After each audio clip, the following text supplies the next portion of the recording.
Mereka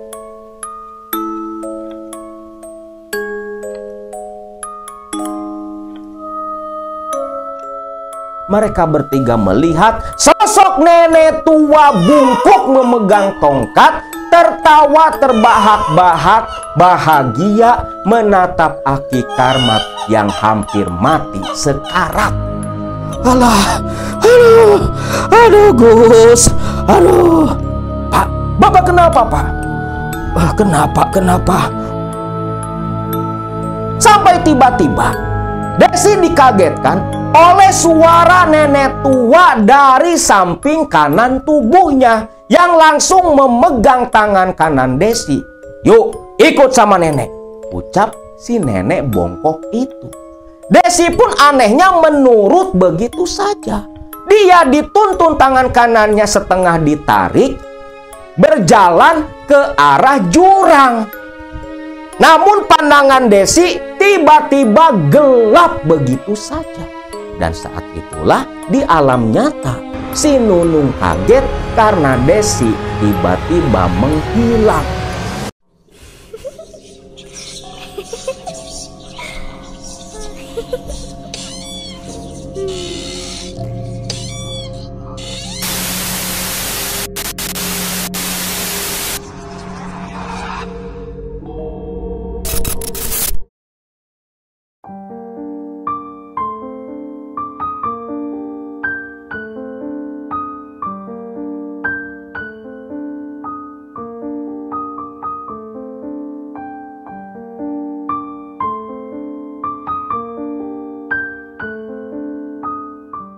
Assalamualaikum warahmatullahi wabarakatuh. Salam sejahtera buat semua Baraya KMS dimanapun kalian berada.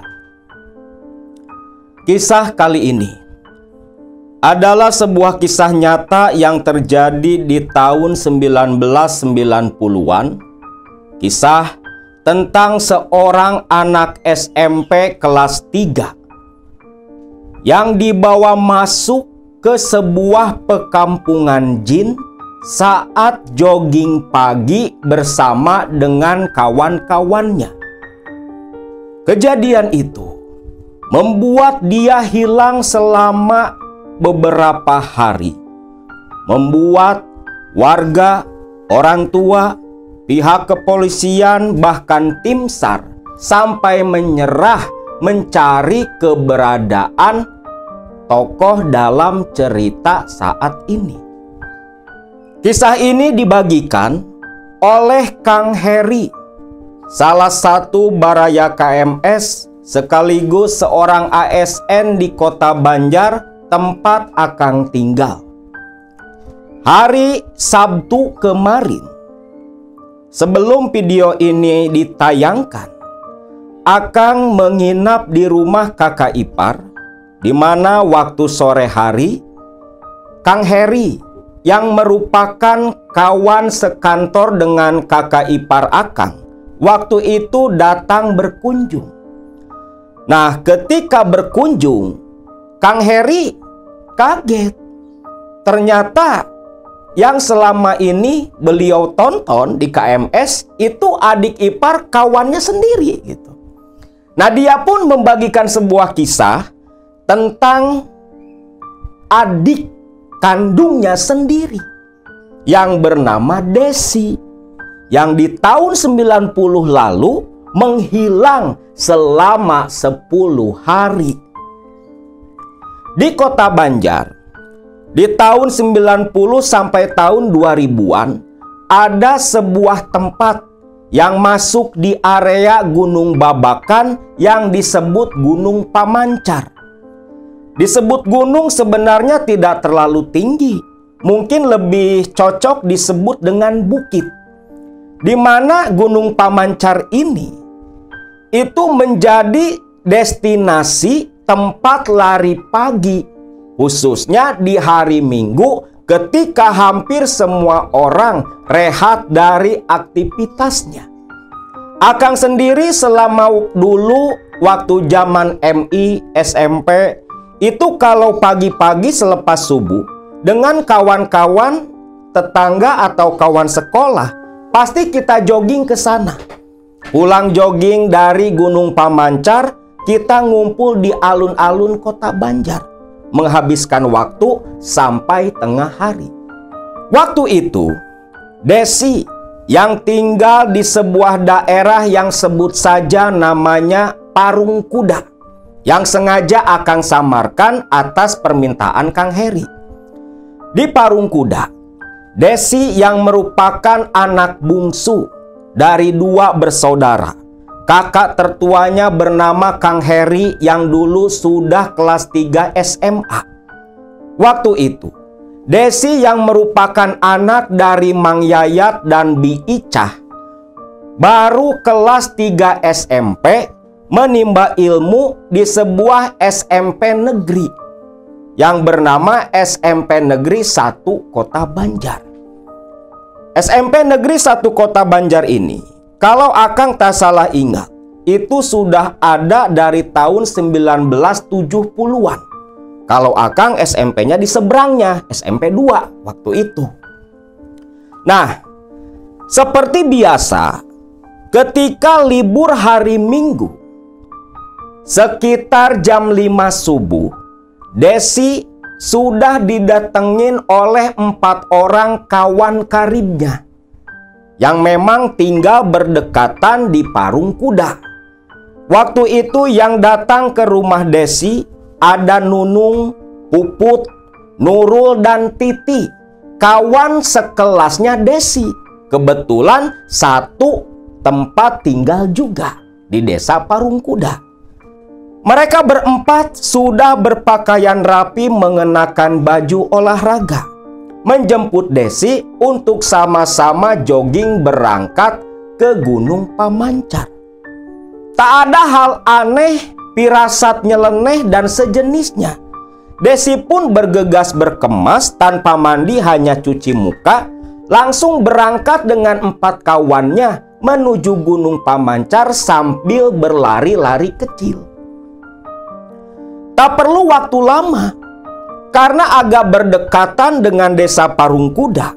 Sampailah keempat remaja ini di jalan raya utama, di mana di situ ada pertigaan, lampu merah dekat pom bensin, dan ada pos polisi juga. Nah, sebelah depannya, sebelum rest area Banjar Atas, di situ ada jalanan menggunakan portal yang biasa dibuka kalau hari Minggu. Jalanan aspal menanjak itulah yang menjadi destinasi lari pagi sebagian besar warga Kota Banjar. Namun karena datang ke pagian, hari pun masih agak gelap. Belum banyak orang yang terlihat ke area itu. Desi berkata ke Nunung dan kawan-kawannya, "Oh, kepagian belum ada orang. Gak apa-apalah Des, nanti kayaknya kalau kita udah tiba di puncak, pasti udah agak siang. Warga atau orang-orang pasti udah pada berdatangan, rame nanti," ucap si Nunung. Desi pun hanya tersenyum saja. Mulailah kelima remaja ini pun berjalan sambil lari-lari kecil menuju ke Gunung Pamancar. Di kiri dan kanan itu pohon-pohon jati milik perhutani. Suasananya begitu asri, udara terasa begitu sejuk. Mereka berlima terus berlari kecil sambil sesekali beristirahat dan bersenda gurau, membahas laki-laki tertampan di kelas mereka. Ya, segala macam lah. Maklum anak-anak ABG waktu itu. Ketika semakin jauh berjalan dengan tubuh sudah basah kuyup oleh keringat, Desi mulai merasakan ada sesuatu yang ganjil.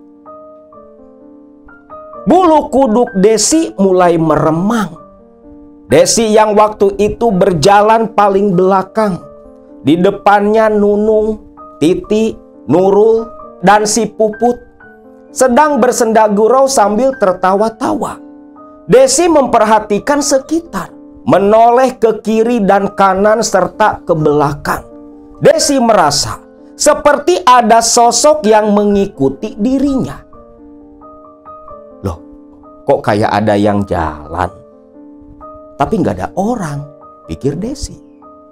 Nunung yang sedari tadi tak mendengar suara Desi lantas berbalik. Des, ngapain? Ayo jalan.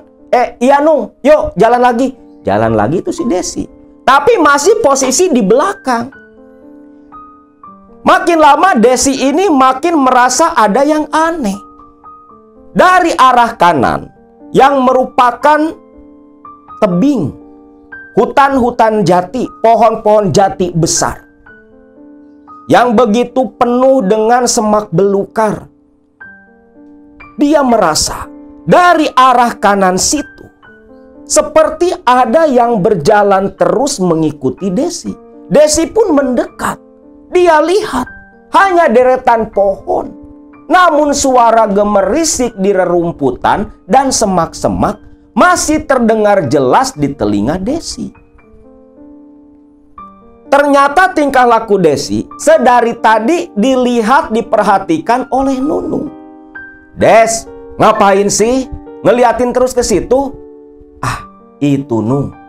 Dari tadi kayak dengar suara gemerisik, kayak ada orang jalan, tapi nggak ada apa-apa.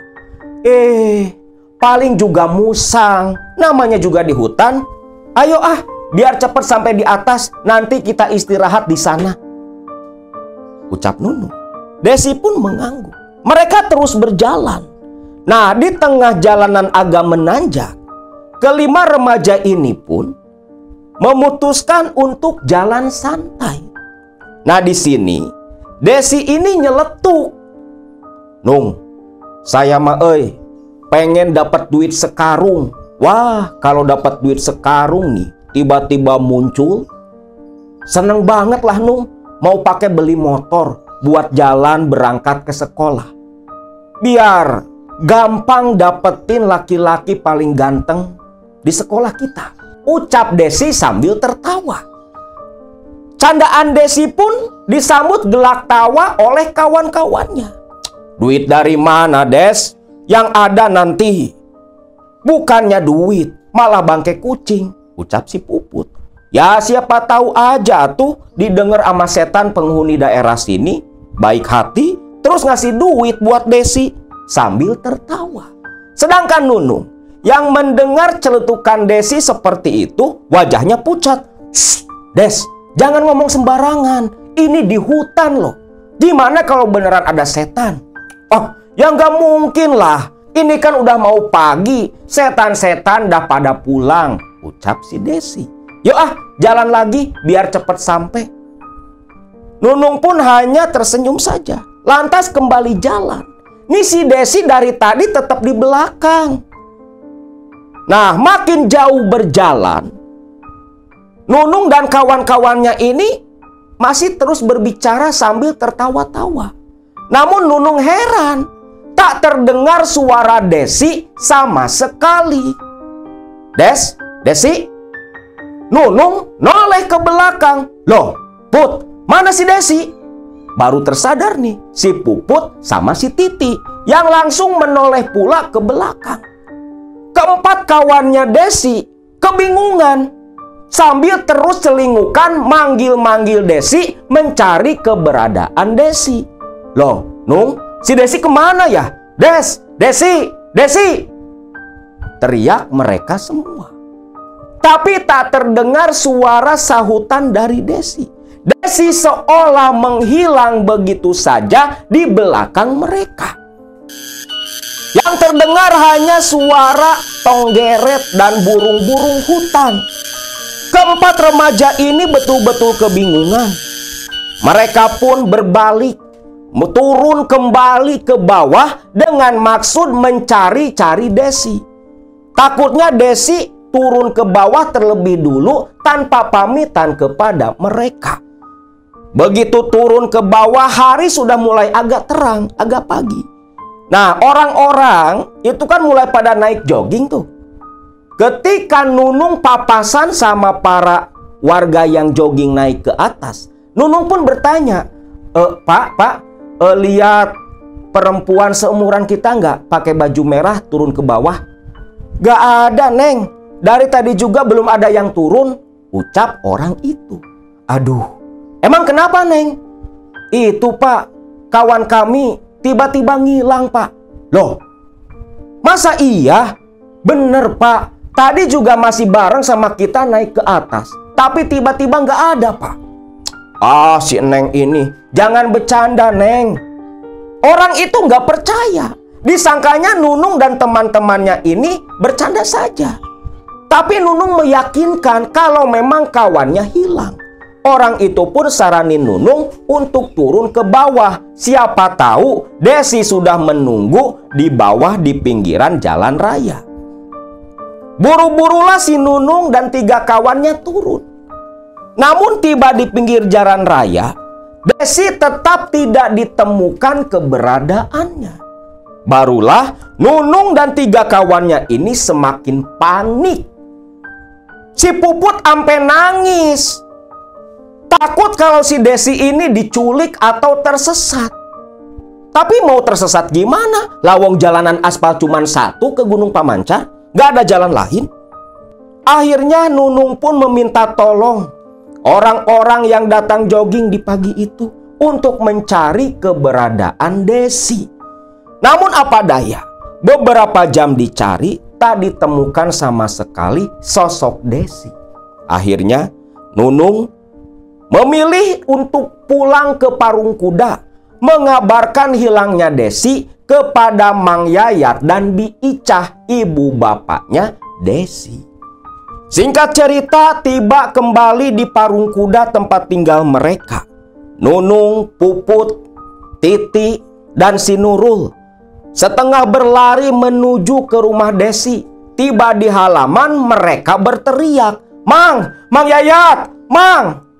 Yang keluar Heri, kakaknya si Desi. Loh, Nung, ada apa teriak-teriak? Aduh, si Desi, Desi, iya, si Desi mana? Kok nggak ikut kalian? Itu, si Desi hilang. Hah? Hilang? Jangan main-main, jangan bercanda. Bener, Desi hilang. Nunung dan kawan-kawan sudah cari, bahkan dibantu orang-orang di Gunung Pamancar. Tapi Desi nggak ditemukan, Lah di situ Heri pun panik. Lantas dia berteriak memanggil ibu dan bapaknya. Mang Yayat pun keluar bersama Bi Icah istrinya. Loh, ada apa? Pak, si Desi hilang, Pak. Si Desi hilang. Loh, kok bisa? Nung, yang bener kamu teh. Bener, Mang, bener. Lalu Nunung pun menceritakan apa yang terjadi di Gunung Pamancar. Mendengar kalau anaknya hilang tiba-tiba dan tidak ditemukan, di situ Mang Yayat pun panik. Lantas meminta tolong warga. Para tetangganya pun berdatangan ke rumah Mang Yayat. Lalu ada tetangga yang datang ke kantor polisi untuk membuat laporan. Ada juga yang katanya ke tim SAR. Karena memang Parung Kuda ini kan ada di pusat kota Banjar. Mereka semua pun langsung menuju ke lokasi tempat hilangnya Desi. Di situ warga, para tetangganya Desi, Mang Yayat ikut datang pula. Dari pihak kepolisian, lalu dari tim SAR pun ikut datang pula, mencari dan menyusuri area Gunung Pamancar di Gunung Babakan itu, mencari-cari keberadaannya Desi. Nunung dan Nurul beserta 2 kawannya sempat ditanyai, dimintai keterangan oleh pihak kepolisian. Mereka yang menjawab apa adanya. Tentunya jawaban dari Nunung membuat pihak kepolisian pun kan heran. Kok bisa? Sedangkan di lokasi tempat Desi menghilang, di situ tak ditemukan jejak apapun. Rumput-rumput di pinggiran jalanan aspal ke Gunung Pamancar, lokasi Desi hilang, masih utuh, nggak ada bekas telapak kaki. Lantas kemana hilangnya Desi? Bi Icah mulai menangis terseduh-seduh. meratapi kehilangan Desi, meminta kepada Yayat sang suami, warga, anggota polisi, dan dari tim SAR memohon-mohon untuk menemukan anak bungsunya. Pencarian terus dilakukan. Area Gunung Pamancar pun jadi area terlarang selama proses pencarian sosok Desi. Tentunya kabar hilangnya seorang remaja SMP di Gunung Pamancar waktu itu menjadi trending topik di Kotip Banjar yang waktu itu masih masuk wilayah Kabupaten Ciamis. Pencarian terus dilakukan. Namun apa daya, selama 3 hari berturut-turut pencarian terus dilakukan. Wilayah Gunung Pamancar terus disusur, ditelusur oleh warga dan para aparat. Namun tetap saja tak ada tanda-tanda keberadaan Desi sama sekali. Seolah sosok Desi menghilang dan lenyap begitu saja dari dunia. Tak ada bekas, tak ada jejak. Sampai akhirnya salah satu keluarga Desi waktu itu menyarankan Yayat untuk mencari orang pintar, dukun, untuk menerawang dan mencari keberadaan Desi. Karena keluarga dari Mang Yayat ini menganggap kalau hilangnya Desi itu tak wajar. Bahkan dikait-kaitkan dengan sosok makhluk halus yang dianggap oleh mereka sudah menyembunyikan sosok Desi. Kang, coba tuh Kang Yayat nyari orang pinter, Kang. Siapa tahu dengan bantuan orang pinter si Desi bisa ditemukan. Karena saya kira nih Kang, si Desi ini pasti diculik sama setan, diculik jin, penguasa Gunung Babakan. Cari aja Kang. Siapa tahu dengan bantuan dukun, bantuan orang pinter, si Desi bisa cepat kembali, Kang. Yayat pun seolah mendapat secercah harapan. Maka mulailah Yayat mencari orang pintar atas arahan saudaranya. Namun apa daya, dari beberapa orang pintar yang didatangi, semua mengatakan kalau sosok Desi ini memang betul diculik oleh jin. Namun mereka tak bisa menembus tabir misteri, hijab, dimensi, tempat keberadaan jin yang menculik Desi. Hanya mengatakan kalau Desi masih ada. Itu semua jawaban dari beberapa paranormal, beberapa dukun yang didatangi Mang Yayat. Yayat pun hampir putus asa, merasa percuma datang ke dukun. Hanya jawaban seperti itu saja yang didapatkan.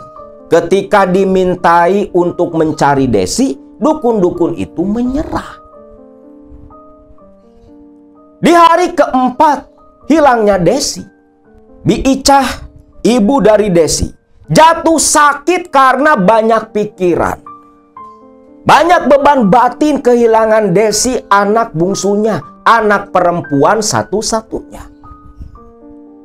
Yayat dan Kang Heri kelimpungan. Satu sisi Desi belum ditemukan, nih ibunya Kang Heri malah jatuh sakit. Begitu payah. Sampai ketika tidur pun mengigau, menyebut-nyebut, memanggil-manggil nama Desi. Nah di hari keempat itu, sekitar sore hari jam 5, itu ada yang bertamu ke rumahnya Mang Yayat.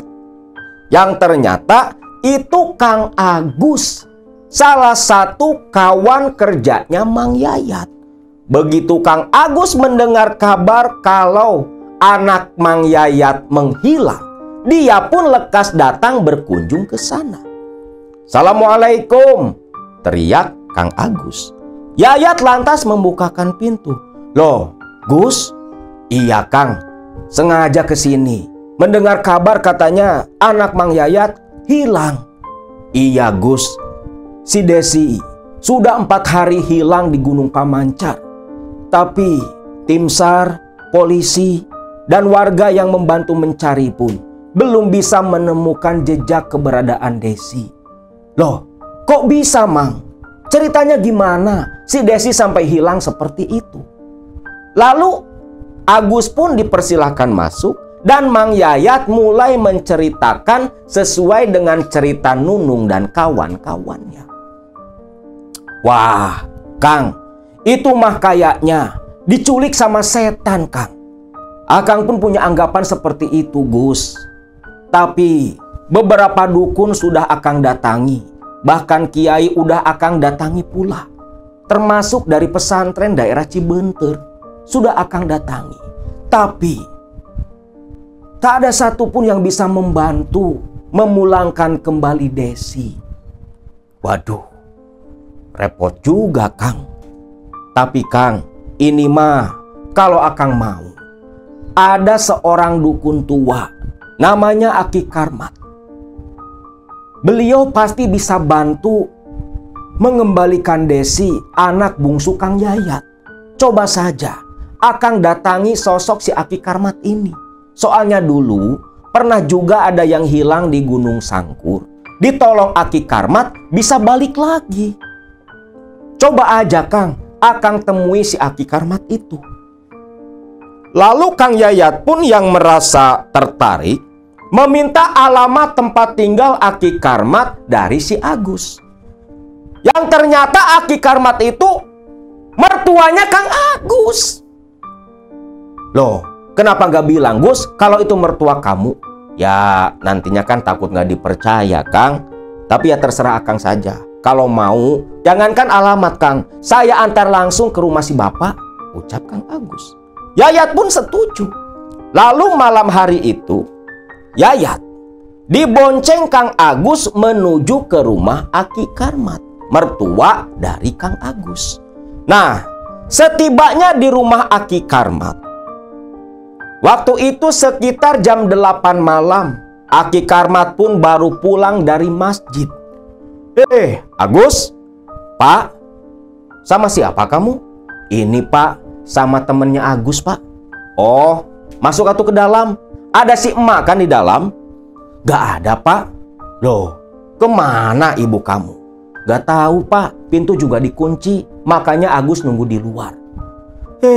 Ya sudah, ucap Aki Karmat, yang langsung mengambil kunci serep dari sakunya. Masuklah ke dalam. Agus pun langsung bikin kopi ke dapur di rumah mertuanya itu. Lalu membawa 3 gelas kopi ke meja. Lalu di situ Agus pun ngomong ke bapak mertuanya. Gini Pak, sebenarnya ini si Kang Yayat ada perlu sama bapak. Ada perlu? Ada perlu apa? Sok aja ngomong, jangan malu-malu. Ini Pak, mungkin bapak juga sempat dengar tentang anak yang hilang di Gunung Pamancar. Oh iya. Bapak sempat dengar tuh, rame banget. Memangnya itu anak siapa? Pak, anak yang hilang itu anak bungsu saya, Pak. Namanya Desi. Loh, anak kamu? Iya, Pak, anak saya. Sok. Sebentar. Itu gimana ceritanya anak kamu bisa hilang? Yayat pun cerita lah. Karena memang setiap yang didatangi ya pasti ditanya seperti itu. Yayat pun cerita. Selepas mendengar cerita dari Kang Yayat, sepertinya si Desi anakmu itu memang dibawa oleh penguasa Gunung Babakan, oleh lelembutan di sana. Nah, memang seperti itu Pak, setiap orang pintar yang saya datangi. Tapi sayangnya mereka semua tak ada yang mampu untuk mengembalikan Desi. Saya meminta tolong Pak. Siapa tahu dengan pertolongan Bapak anak saya bisa pulang Pak. Ya sudah, tunggu sebentar. Bapak mau coba terawang dulu keberadaan anakmu itu, ucap Aki Karmat. yang langsung saja pamitan menuju ke kamar atau musola di rumah Aki Karmat. Hampir setengah jam lamanya Aki Karmat meninggalkan ruang tamu, membuat Yayat berharap-harap cemas. Sedangkan Agus hanya diam. Suasana di ruang tamu pun begitu hening. Pecah ketika datang istri Aki Karmat, ibu mertuanya Agus. Loh, Gus? Bu? Sama siapa? Ini Bu, temennya Agus. Ada perlu sama bapak. Bapaknya ada. Udah Bu, lagi di musola. Oh sudah tuh. Ibu mau istirahat dulu, ucap ibu mertuanya itu. Nah, tak lama Aki Karmat pun balik kembali ke ruang tamu. Alhamdulillah. Gimana Pak? Udah ada gambaran Pak? Tanya Agus yang penasaran. Iya Pak. Bagaimana Pak? Bagaimana keberadaan anak saya Pak? Sebentar. Biar Bapak istirahat dulu. Aki Karmat pun duduk menyandar di kursi. Terlihat keringat mengucur membasahi wajahnya. Aki Karmat seperti yang begitu kecapean. Lalu Aki Karmat meletakkan sesuatu di atas meja yang berupa sebuah tongkat kayu dengan sebilah keris. Agus tahu itu pusaka yang biasa digunakan sang bapak mertua ketika mengobati pasien-pasiennya. Bagaimana Pak? Aduh, begini Jang Yayat. Memang betul, si Desi itu diculik sama lelembutan penguasa Gunung Babakan. Dan saat ini, si Desi sedang berada di pekampungan bangsa jin. Di kampung siluman, Desi dibawa ke sana oleh seorang nenek tua yang bernama Nini Selut Putih. Hah? Nini Selut Putih Ki? Iya, Nini Selut Putih. Dialah seorang perempuan tua yang melupakan perwujudan dari penguasa Gunung Babakan. Ya wujud aslinya sendiri Aki pun tak tahu. Hanya dalam gambaran ketika tadi Aki melakukan penerawangan. Sosok nenek tua bungkuk dengan wajah yang penuh kerutan terlihat di pandangan Aki, mengambil dan menyeret anakmu Desi dibawa ke pekampungan siluman. Selepas itu Aki tak tahu seperti apa yang dilakukan Desi di alam sana. Hanya itu hasil penerawangan Aki. Mendengar itu pucat pasi wajahnya Kang Yayat. Dia menoleh dengan raut wajah khawatir ke arah Agus, lalu ke arah Aki Karmat. Pak, tolong saya Pak, bantu saya buat mengembalikan anak saya Pak. Tolong ambil anak saya dari para siluman itu Pak. Insya Allah Aki bisa bantu. Aki akan bantu semaksimal mungkin sesuai kemampuan Aki. Hanya saja hasilnya nanti kita serahkan pada takdir dan ketentuan Allah. Aki hanya bisa ikhtiar saja. Gak apa-apa Ki, tolong Ki, tolong sekali Ki. Akhirnya Aki Karmat pun berkata, kalau dia harus langsung datang ke lokasi tempatnya Desi menghilang dan meminta pula media untuk memanggil Desi berupa satu setel pakaiannya Desi. Nah, Mang Yayat pun setuju. Dan Aki Karmat berkata kalau besok sore dia dan Agus akan datang ke rumah Yayat dan bersama-sama nanti langsung ke Gunung Babakan, ke Gunung Pamancar tempat Desi menghilang.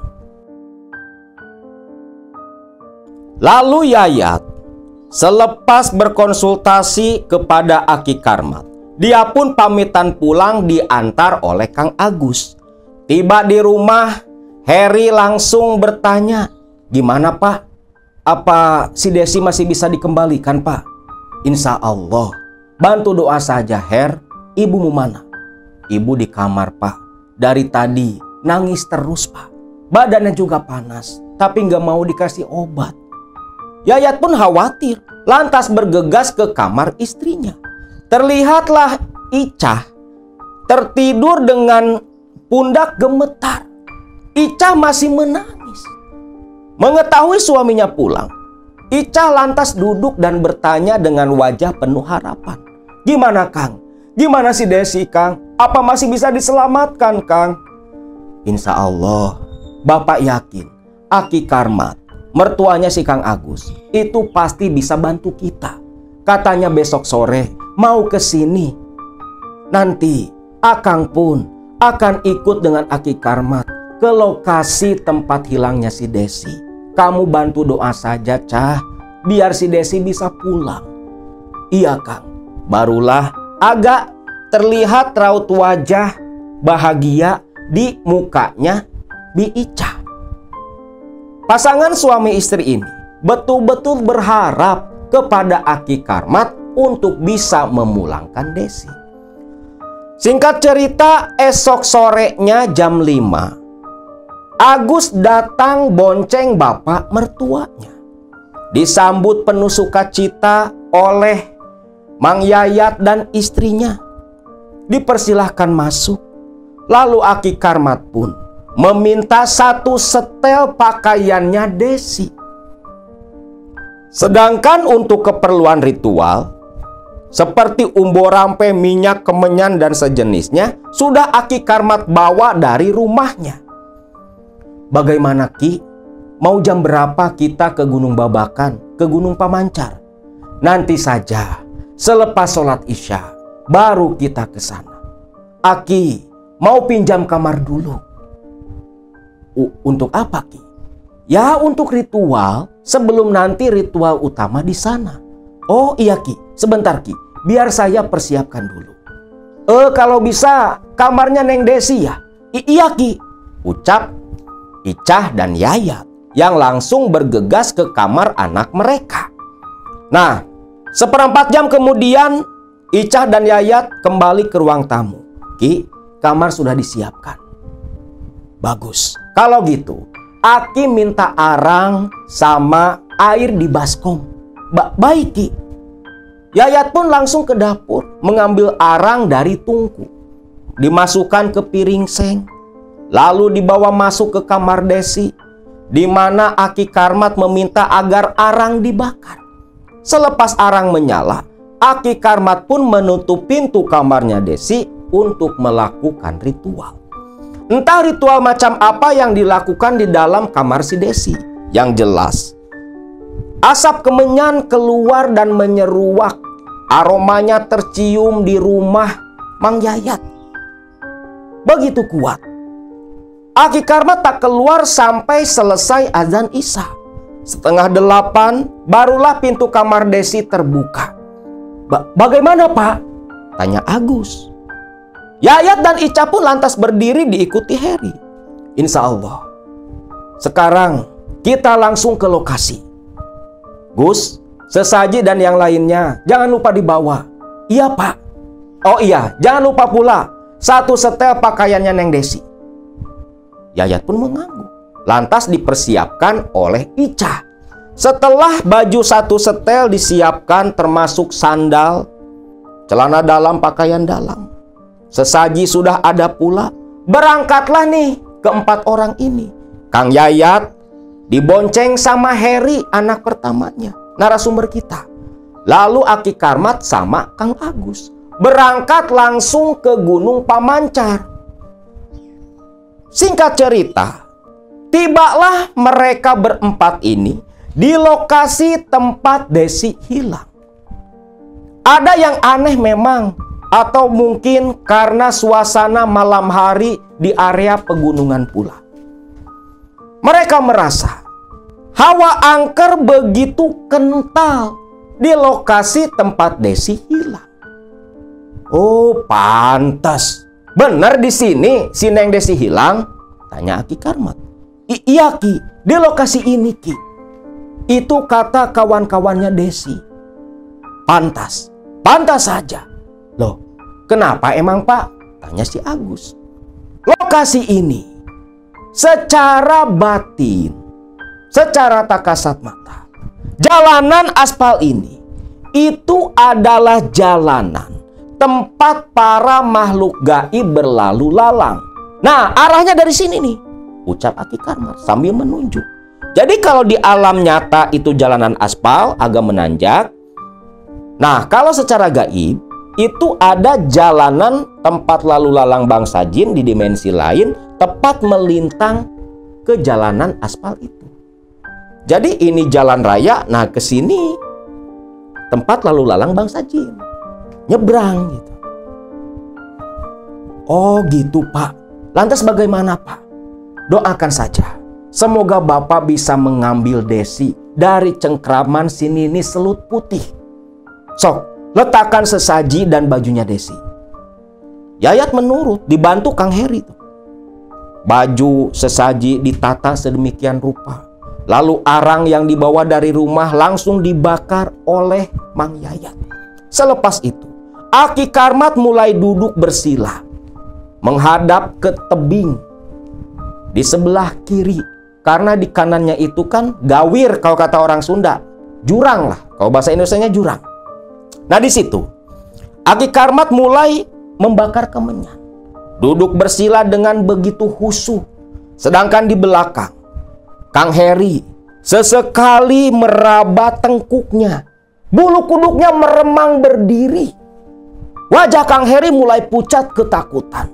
Ketika menoleh ke arah bapaknya, ternyata bapaknya pun sama. Mereka saling pandang, termasuk Kang Agus langsung duduk merapat di belakang Aki Karmat. Mereka bertiga saling tatap ketakutan. Tak lama, terdengar suara burung hantu, burung gagak, saling bersahutan menambah suasana di sana semakin menakutkan. Udara terasa pengap. Hawa terasa begitu dingin, membuat tubuh mereka bertiga menggigil. Sedangkan Aki Karmat terus merapalkan sesuatu dengan suara yang begitu samar. Tak lama, ketika asap kemenyan terus mengepul sampai terlihat kasat mata di pandangan mereka bertiga, mereka mendengar suara tawa seram, tawa serak nenek tua yang begitu kencang menggema di sekitaran lokasi ritual tempat Neng Desi hilang. Heri tentunya ketakutan sampai memeluk tangan Mang Yayat bapaknya. Kang Agus pun sama. Tapi Aki Karmat masih tetap duduk diam begitu tenang. Suara tawa nenek tua itu tak berhenti sama sekali. Malah makin lama, suara-suara aneh mulai bermunculan satu persatu. Bahkan Heri ketika tanpa sengaja saat mendengar suara tawa perempuan di kejauhan, dia menoleh ke belakang. Saat itulah Heri hampir berteriak ketakutan. Langsung menutup mulut. Bapaknya pun menoleh ke arah yang dilihat oleh Heri. Dia pun terkesiap, mukanya pucat pasi saat menatap. Di dahan pohon jati ada seekor kuntilanak duduk nongkrong menatap ke arah mereka dengan bau yang begitu anyir. Agus sampai menunduk menutup mata, tubuhnya gemetar. Heri dan Kang Yayat bapaknya pun sama. Mereka jadi tontonan makhluk-makhluk halus Gunung Babakan. Suara monyet muncul pula dari arah pohon-pohon jati. Yang memang keberadaan monyet hingga saat ini di Gunung Babakan itu masih ada. Monyet alami, bukan monyet siluman. Monyet-monyet saling bersahutan, seolah tergugah terusik oleh ritualnya Aki Karmat yang mencoba menembus dimensi kampung siluman di Gunung Babakan, tempat Desi terperangkap. Tak lama, terlihat tubuh Aki Karmat mulai gemetar. terlihat jelas baju Aki Karmat ini basah oleh keringat. Agus melihat kondisi bapak mertuanya mulai khawatir. Yayat berbisik ke Agus, "Gus, itu Aki Karmat bagaimana, Gus?" "Tenang saja, Kang, tenang saja. Kita doakan. Mudah-mudahan si bapak bisa bawa pulang si Desi," ucap Kang Agus. Namun, di tengah mereka yang terus fokus memandang ke arah Aki Karmat, di tengah mereka jadi tontonan para makhluk halus di belakang di atas pohon jati, tiba-tiba sesaji tempat pembakaran kemenyan meledak sampai arang terburai kemana-mana. Lalu tak lama, Aki Karmat terjungkal, tubuhnya menabrak Agus. Merintih kesakitan, Agus, Mang Yayat, dan Kang Heri panik ketika melihat dari bibir Aki Karmat mengucur darah segar. Bapak. Agus begitu panik dong. Bapak mertuanya kelihatan seperti orang sekarat. Mukanya pucat, darah terus mengucur.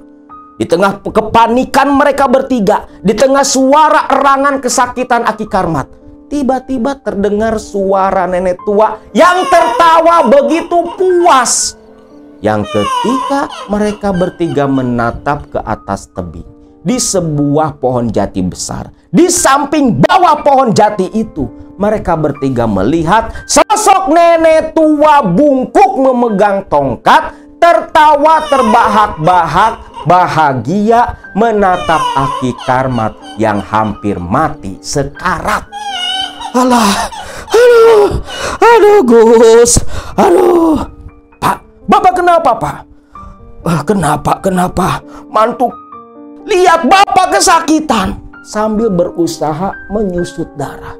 Aduh, Gus, ini gimana, Gus? Wah, Kang, pulang Kang, kita pulang Kang. Lihat Kang, lihat, ucap Kang Agus ketika terlihat sosok nenek tua bungkuk tadi itu seperti mau turun nyamperin ke arah mereka. Tentunya Kang Yayat pun panik.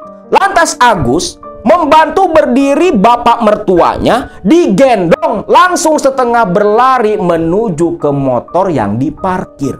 Tiba di dekat motor, di belakang si nenek bungkuk udah jalan di jalanan aspal sambil terus tertawa-tawa begitu puas. Agus lantas menyelah-nyelah motor. Motor hidup, Aki Karmat dinaikkan, Heri ikut di belakang, takut Aki Karmat terjatuh. Sedangkan Mang Yayat naik motor sendiri, mengikuti Kang Agus yang bonceng Aki Karmat dan anaknya si Heri. Kang Agus reptil tuh, rempet 3. Nah, mereka pun ngabret ke bawah ke jalan raya, langsung menuju pulang ke Parung Kuda. Tiba di Parung Kuda, Aki Karmat terlihat begitu kepayahan, didudukan di ruang tamu. Aki Karmat pun meminta Yayat untuk mengambil segelas air putih. Darah masih terlihat merembes, sampai baju Aki Karmat itu sudah belepotan darahnya sendiri. Yayat pun dari dapur setengah berlari, diikuti oleh Icah istrinya. Air putih disodorkan, lalu Aki Karmat dengan tangan gemetar mengambil air putih itu. Lantas dia jampi-jampi, langsung dia minum. Baju dibuka, saat itulah mereka baru sadar kalau dada Aki Karmat lebam seperti bekas pukulan. Bekas lebam itu pun dibalur oleh air dari gelas yang dijampe oleh Aki Karmat. Barulah napas Aki Karmat agak longsong, agak normal. Lantas Yayat pun bertanya, apa yang terjadi? Di situ Aki Karmat berkata, kalau ketika dia Rogo Sukmo dan berusaha menembus tabir dimensi kampung siluman tempat Desi terperangkap, disitulah Aki Karmat ditendang oleh sosok Nini Selut Putih sampai dia terjungkal dan mengeluarkan darah. Jang, terus terang saja Jang, Aki tak sanggup. Nini Selut Putih terlalu sakti Jang. Hancur sudah harapan Yayat dan Icah. Terlebih Icah, istrinya Kang Yayat, yang mendengar Aki Karmat saja sampai menyerah, dia pun saking syoknya langsung pingsan waktu itu juga. Heri dan Yayat panik langsung menggotong ibu mereka, dibawa ke dalam kamar. Sedangkan Aki Karmat meminta Agus untuk lekas dibawa pulang karena dia ingin memulihkan kondisi tubuhnya pasca ditendang oleh nenek Selut Putih. Singkatnya, Aki Karmat pun pulang. Dan esoknya Icah tersadar. Namun badannya panas, tubuh menggigil. Terlihat bibirnya begitu pucat. Yayat pun bingung. Istrinya sakit makin parah. Desi tak tentu bisa pulang atau tidak. Karena Aki Karmat, tumpuan harapan satu-satunya, ternyata menyerah pula. Di situ keluarga dari Neng Desi pun putus asa. Singkatnya, keluarga pun akhirnya menerima hilangnya Desi, anak Kang Yayat.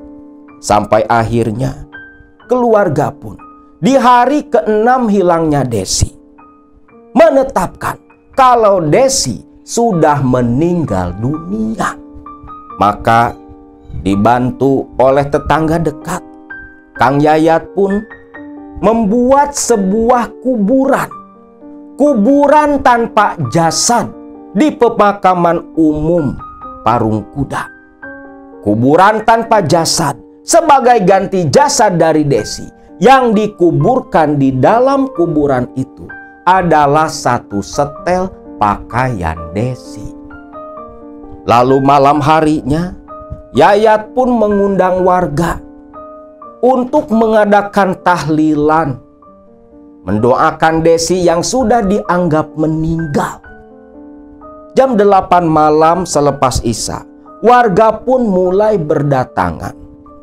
Tahlilan dimulai dipimpin oleh Kiai Tholib, ustadz di kampung Parung Kuda.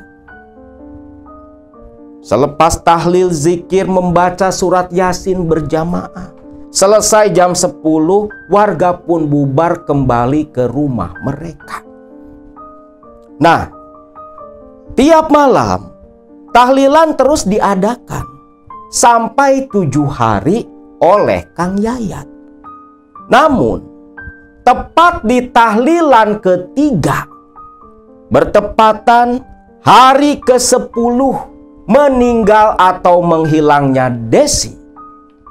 Seperti biasa, jam 8 warga mulai satu persatu berdatangan memenuhi rumahnya Kang Yayat. Kiai Tholib sudah datang pula, langsung memimpin tawasulan.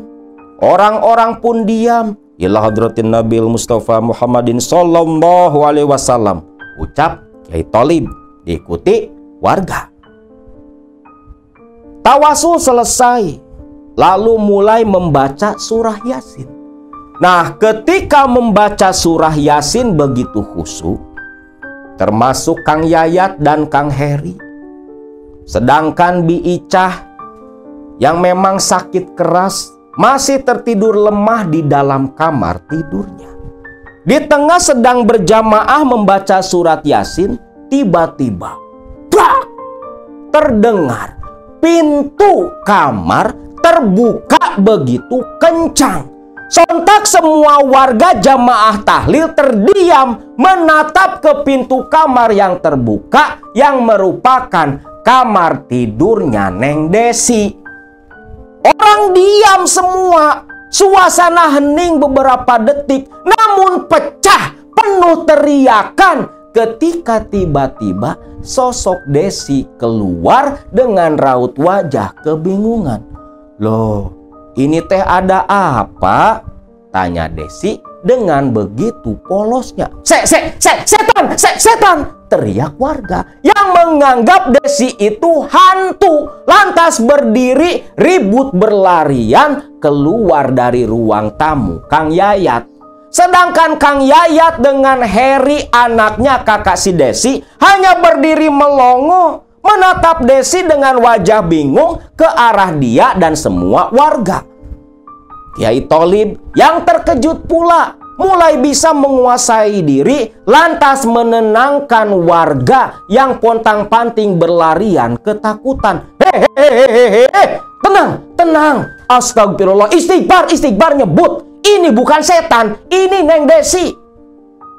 Barulah tuh warga pun mulai tenang. Bahkan Bi Icah dituntun keluar dari kamar. Raut wajahnya terlihat tersenyum ceria menatap Desi yang tiba-tiba muncul dari kamar begitu saja.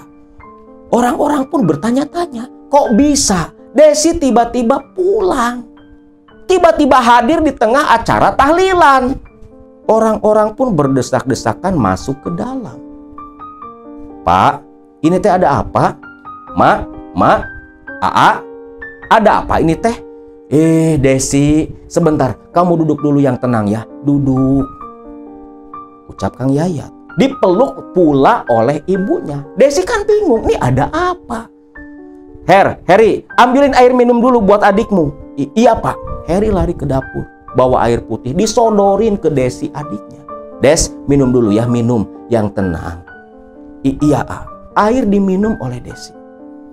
Lalu Desi bertanya lagi, ini teh ada apa? Kok rame-rame kumpul-kumpul baca Yasin? Des, ini tuh acara tahlilan. Loh, siapa yang meninggal, Pak? Ya kamu. Kamu ini sudah 10 hari hilang. Kaget dong Desi, dikatakan kalau dia hilang 10 hari. Hilang bagaimana? Desi kan dari Gunung Pamancar. Des, jujur ke Bapak, cerita. Apa yang kamu alami, Des? Pak, Desi ini di Gunung Pamancar lagi rari sama Nunung, Nurul, sama si Titi, sama si Puput. Terus Desi ketemu nenek-nenek. Terus apa? Ya itu Pak, Desi dibawa ke kampungnya, kampung si nenek-nenek itu Pak. Baru sebentar kok. Astagfirullahaladzim. Coba Des, kamu cerita lebih detail lagi. Yang tenang, santai saja ceritanya.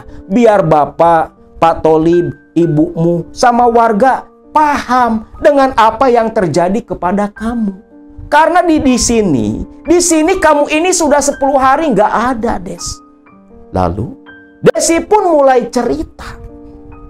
Jadi waktu hari Minggu lalu, hari pertama Desi menghilang, ketika Desi bercanda dengan Nunung, Nurul, dan kawan-kawannya kalau dia pengen duit 1 karung, bahkan sampai nyebut duit setan, itu tiba-tiba suasana berubah di sekitar Desi dan kawan-kawannya.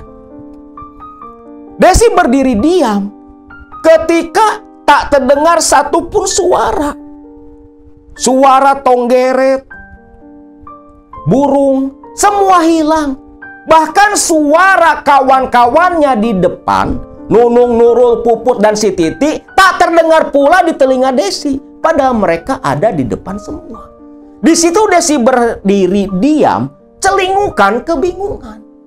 Sampai tiba-tiba Desi dikagetkan oleh suara nenek tua dari samping kanan tubuhnya yang langsung memegang tangan kanan Desi. Yuk, ikut sama nenek, ucap si nenek bongkok itu. Desi pun anehnya menurut begitu saja. Dia dituntun tangan kanannya setengah ditarik, berjalan ke arah jurang. Namun pandangan Desi tiba-tiba gelap begitu saja. Dan saat itulah di alam nyata si Nunung kaget karena Desi tiba-tiba menghilang. Desi melanjutkan kembali ceritanya. Desi mulai tersadar dengan tangan masih dipegang oleh si nenek tua, sudah berada di sebuah jalan setapak di antara deretan pohon-pohon jati yang begitu besar. Suasananya pun seperti saat menjelang maghrib. Karena memang kalau di alam jin itu tak ada siang, tak ada malam. Suasana alam sana itu seperti waktu sandekala, antara terang dan gelap. Karena memang jin ini tinggal di alam antara. Nek, saya mau dibawa kemana, Nek? Ikut sama nenek ke kampung nenek. Katanya kamu mau uang 1 karung. Nanti nenek kasih. Ucap tuh nenek tua yang tertawa mengatakan akan ngasih uang 1 karung sesuai permintaan Desi. Desi pun dibawa jalan oleh si nenek tua. Jadi si Desi itu tangannya tak pernah lepas dari cengkraman si nenek tua. Nenek ini siapa? Nenek yang biasa disebut dengan nama Nenek Selut Putih. Nenek ini sesepuh di kampung nenek, kampung yang akan kita tuju nanti. Ikuti saja terus nenek. Dan ingat, jangan pernah menyebut nama Tuhan. Ucap Nini Selut. Di situ ya namanya anak remaja kan. Terlebih Desi pikirannya sudah dikendalikan oleh sosok si Nenek Selut Putih. Dia pun ya menurut begitu saja. Makin jauh berjalan di jalanan setapak, samar-samar Desi mendengar suara alunan gamelan. Diikuti sorak-sorai. Begitu riuh banyak orang. Seolah di ujung jalan setapak sana lagi ada hajatan. Begitu keluar dari jalanan setapak di ujung hutan jati, Desi pun terkaget karena di hadapannya ada sebuah pekampungan yang begitu ramai. Pekampungannya begitu mirip dengan pekampungan di alam nyata. Karena memang Desi pun kan nggak tahu kalau sebenarnya dia ada di dimensi yang berbeda. Kampungnya seperti kampung kita, pemukiman manusia. Dari bangunannya, tata letaknya, semua sama persis, tak ada yang berbeda. Desi terus celingukan menatap pekampungan yang begitu asing. Sedangkan si nenek tua hanya menuntun tangan Desi dalam diam. Begitu masuk ke area pekampungan, Desi tak melihat satu orang pun manusia. Nek, ini orang-orang pada kemana? Semuanya lagi berkumpul di rumah nenek. Nenek lagi hajatan, nikahin cucu nenek. Ayo, kamu ikut sama nenek. Desi pun menurut. Betullah di ujung kampung terlihat orang-orang berjubel riuh, rame banget. Dan di situ ada panggung. Terlihat beberapa penari mengenakan pakaian layaknya ronggeng, sedang menari lenggak-lenggok di atas panggung kayu. Di bawah panggung, orang-orang berjoget ria layaknya seperti hajatan di alam manusia. Nah, tibalah di dekat rumah yang ngadain hajatan itu, yang katanya rumah si Nini Selut Putih. Melihat Nini Selut Putih menuntun Desi, orang-orang pun memberi jalan mengangguk tersenyum ramah ke arah Desi. Seolah mereka tersenyum menyambut calon warga baru di kampung itu. Yo, sebelum nanti kamu nenek kasih uang 1 karung, kita makan dulu. Kamu belum makan kan? Iya nek, Desi juga lapar. Ucap Desi.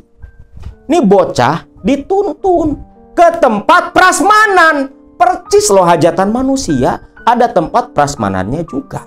Nah begitu masuk ke tempat prasmanan, Desi pun kaget. Di situ berbagai jenis daging dihidangkan. Daging ikan, kambing, domba, kebo, sapi, bahkan daging babi.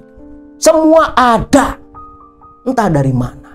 Ini setan-setan dapat daging-daging itu. Daging babi oke lah. Mungkin ngejebakan di hutan. Lah ini daging sapi, daging kebo dari mana coba? Daging ayam bisa aja ayam utan. Ini loh sapi sama kebo yang bikin bingung. Tapi ya itulah cerita yang dituturkan oleh Kang Heri berdasarkan pengakuan Desi. Desi pun disuruh makan sepuasnya oleh Nini Selut Putih. Tanpa banyak bicara, Desi yang lapar mengambil piring, mengambil nasi dan lauknya. Nenek tua itu pun berkata, "Sok habisin makanannya. Tuh, cicipi semua daging ini. Nah, ini yang paling enak," ucap si nenek tua sambil ngambil daging bagong. Begitu lahap tuh Nini Selut Putih makan menemani Desi. Nah, selepas makan, Desi pun diajak Nini Selut Putih masuk ke rumah. Singkatnya, masuklah nih Desi ke rumah Nini Selut Putih. Masuk ke dalam, perabotan di sana persis sama seperti perabotan di alam manusia. Lalu Desi dibawa menuju ke sebuah kamar yang tertutup oleh pintu jati yang begitu besar. Pintu jati itu berukir. Ukirannya ukiran ular. Begitu pintu dibuka, Desi pun diajak masuk. "Neng, ikuti Nini masuk ke dalam." Iya nih. Desi pun ngekor di belakang Nini Selut Putih, menatap kiri dan kanan, memperhatikan seluruh ruangan. Namun begitu masuk ke dalam, Desi terkejut karena di dalam kamar itu yang luar biasa besarnya, kamar itu seperti gudang harta. Tumpukan uang, emas batangan, perhiasan, intan permata, ada semua tergeletak di lantai berserakan. Desi sampai menganga. Tuh, katanya pengen uang 1 karung. Lihat karung itu. Desi pun menatap ke arah karung goni. Desi pun seperti ada dorongan untuk mendekat. Dia jalan pelan ke arah karung goni. Begitu karung goni talinya dibuka, Desi terbelalak. Tumpukan lembaran uang begitu banyak di dalam karung goni itu. "Bagaimana, Neng? Banyak kan? Sesuai dengan apa yang kamu inginkan." Desi mengangguk. "Ini buat Desi, Nek?" "Iya, Neng. Itu buat kamu. Tapi sebelum kamu membawa balik uang itu, ada sesuatu yang harus kamu penuhi," ucap si Nini Selut Putih. "Nah itu, Pak," pungkas Desi. Jadi waktu Desi ditawarin duit, Pak, sama si Nini Selut Putih, Desi teh disuruh makan. Namun ketika si Nini Selut Putih bawa makanan, Desi nggak sengaja istighfar, Pak. Waktu Desi istighfar, karena Desi melihat makanan yang dibawa si Nini Selut Putih itu belatung dan cacing, Pak. Nah, si Nini Selut Putih ngamuk, Pak. Desi pun ditendang oleh si Nini Selut Putih yang begitu marah. Dan ketika tersadar, Desi mendengar banyak orang mengaji Yasin. Desi buka mata, Desi sudah di kamar, Pak.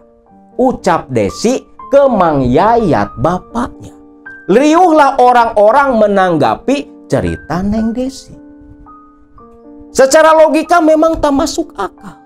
Tapi sebenarnya memang itulah yang terjadi. Sedangkan Kiai Tholib yang ikut dengan seksama mendengarkan pula, dia pun hanya mengangguk dan tersenyum saja. "Alhamdulillah, Neng.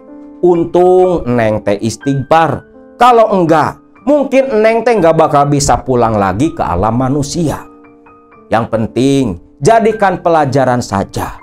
Jangan lagi kau ulangi berkata sompral, berkata aneh-aneh ketika ada di hutan. Dan jangan lupa selalu berdoa mau pergi kemanapun," ucap Kiai Tholib menasehati Neng Desi. Dikarenakan Desi ternyata masih hidup dan pulang kembali ke alam manusia, warga pun bersyukur lantas membubarkan diri pulang ke rumah mereka. Rumah Mang Yayat pun jadi sepi. Orang-orang sudah pada bubar. Yang tersisa hanya keluarga Mang Yayat. Bi Icah istrinya, Mang Yayat, Heri, dan Desi. serta beberapa anggota keluarga saudara Mang Yayat yang membantu membereskan bekas tahlilan. Jam 12 malam, Desi pun pamitan mau tidur. Ibu bapaknya pun masuk ke kamar pula, termasuk Kang Heri. Nah, ketika masuk ke kamar, pintu pun oleh Desi ditutup rapat. Desi lantas duduk di atas ranjang, terdiam. Aduh, untung inget, kata Nini Selut Putih kan gak boleh diceritain semua. Kalau tidak, itu semua akan menghilang, ucap lirih Desi sambil menatap ke karung goni yang ada di bawah meja belajarnya. Desi pun mendekat. Karung goni dia buka. Dia tersenyum. Tumpukan uang masih ada. Desi ikat kembali, lalu dia dorong ke kolong ranjang. Nah, beberapa hari kemudian, walau Desi sudah pulang, tapi ternyata Bi Ica sakitnya bukan sembuh, malah semakin parah. Sudah berusaha dibawa berobat ke dokter, ke rumah sakit. Namun tetap saja, kondisi Bi Ica bukan membaik, malah semakin menjadi-jadi. Bahkan tiap hari Bi Ica tak pernah berhenti batuk. Sampai hari ke-10 pasca Desi pulang, Bi Ica tengah malam terbangun dan terbatuk begitu kencang. Kang Yayat yang terbangun oleh suara keras batuk istrinya, dia pun lantas bergegas ke dapur mengambil air hangat. Kebetulan pula Desi dan kakaknya Heri pun terbangun keluar dari kamar menuju ke kamar ibunya. Dan ketika masuk ke dalam, Desi dan Heri terkejut ketika ibunya terbatuk. Terlihat lempengan darah hitam di telapak tangan Bi Ica. Heri dan Desi pun teriak panik. Mendengar teriakan kedua anaknya, Kang Yayat pun lari menuju ke kamar istrinya. Begitu sampai di sana, paniklah Yayat ketika lempengan darah berceceran di bawah, termasuk di telapak tangan Ica. Ica mengadu sakit di bagian dada. Lalu dengan bergegas, Kang Yayat membangunkan tetangga. Dengan mobil tetangganya, Bi Ica pun dibawa lari ke rumah sakit. Namun apa daya, di tengah perjalanan, Bi Ica menghembuskan napas terakhirnya. Malam itu, malam ke-20 dari mulai Desi hilang, malam ke-10 pasca Desi kembali ke alam manusia, ibu kandungnya Bi Ica meninggal dunia. Yang akhirnya kuburan Desi yang isinya satu setel pakaian Desi kembali digali. Esok paginya, satu setel pakaian Desi digantikan oleh jenazah ibunya Desi. Ibunya Desi dikebumikan. Lalu malam harinya kembali tahlilan. Nah, selepas tahlilan ke-7 hari meninggalnya Bi Ica, Desi malam hari memanggil kakak dan bapaknya. Heri dan Yayat lantas berkata, "Ada apa, Des? Pak, ikut ke kamar Desi yuk." "Loh, ada apa?" "Lah, ikut saja." Yayat dan Heri tanpa pikiran apa-apa pun mengikuti Desi masuk ke kamar. Lalu Desi meraba-raba sesuatu di kolong ranjang. Ditarik keluar. "Loh, itu karung goni? Apa isinya, Des?" "Bapak dan AA, lihat sendiri saja," ucap Desi. Namun yang membuat Yayat dan Heri heran, mukanya Desi ini pucat dan panik. Begitu dibuka oleh Kang Yayat, "Loh, ini? Heri, kamu lihat ini? Bapak nggak salah lihat kan?" Heri pun mendekat. Ikut kaget pula dia. Begitu melihat tumpukan uang di dalam karung goni. Lalu Yayat dan Heri menoleh ke arah Desi bertanya, "Des, ini dari mana? Kamu dapat dari mana?" Pak, itu dari Nini Selut Putih, Pak." "Loh, katanya kamu nggak sampai dikasih uang." Pak, Desi dilarang cerita, Pak." Ya Allah Des, coba kamu cerita apa yang sebenarnya terjadi. Lalu Desi pun menceritakan bagian kisahnya yang tak sempat diceritakan waktu tahlilan itu. Ternyata menurut cerita Desi, waktu ditunjukkan oleh nenek selut putih kamar yang penuh tumpukan uang, emas, intan, perhiasan, Desi katanya kan diberi makanan oleh Nini selut putih. Jadi Pak, waktu itu, ucap Desi, menyambung kembali cerita. Neng Desi, sebelum uang itu bisa kamu bawa, ada sesuatu yang harus kamu lakukan sebagai syarat utama. Syarat? Apa syaratnya, Ni? Sebentar, tunggulah dulu di sini, ucap Nini selut putih. Nini selut putih pun keluar dari kamar besar itu. Tak lama datang kembali membawa baki, yang ternyata isi dari baki itu 2 ekor ikan mas goreng. Neng Desi, ambil salah satu ikan goreng ini, lalu habiskan. Barulah sekarung uang itu bisa kamu bawa pulang.